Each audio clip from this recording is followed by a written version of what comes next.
আর জান্নাতের সবচেয়ে বড় বিষয়টা কি? আল্লাহ পাককে আমরা এই চোখ দিয়ে দেখতে পারবো ইনশাআল্লাহ।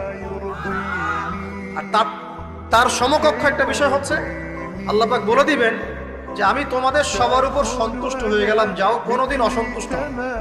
ব্যাস, that's all।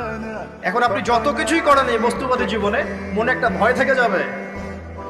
আপনি বিশ্ব নেতা হয়েছেন, বড় শিল্পপতি হয়েছেন, পলিটিশিয়ান হয়েছেন, ইকোনমিস্ট হয়েছেন, মনে একটা ভয় থেকে যাবে যে মরতে আমাকে হবে, আল্লাহ আমাকে ধরবেই, হিসেব আমাকে দেওয়া লাগবেই, কবরে আমাকে একাই যাওয়া লাগবেই, আমাকে কিয়ামতের মাঠে দাঁড়াতে হবে আল্লাহর সামনে। মনে একটা ভয় কাজ করে। শুধু আবেগ দিয়ে কি কাজ হয়? আজকের বিশ্ব যারা শাসন করছে ওরা কি আবেগ দিয়ে শাসন করছে? ওরা প্রত্যেকটা ডিপার্টমেন্টকে গুছিয়েছে, 100 বছরের পরিকল্পনা করেছে, একটা করে প্ল্যান তারা করেছে, বাস্তবায়ন করেছে। আর আমি বারবার একটা কথা বলি যে এই দুনিয়াতে আল্লাহ ছাড়া আমাদের আপন বলে কেউ নাই। আপনি যাকে আপন মনে করেন না কেন, আমাদের সম্পর্ক আছে বাবার সাথে, মায়ের সাথে, স্ত্রী সন্তানদের সবার সাথে, আমাদের হক আছে, অধিকার আছে, সব ঠিক আছে।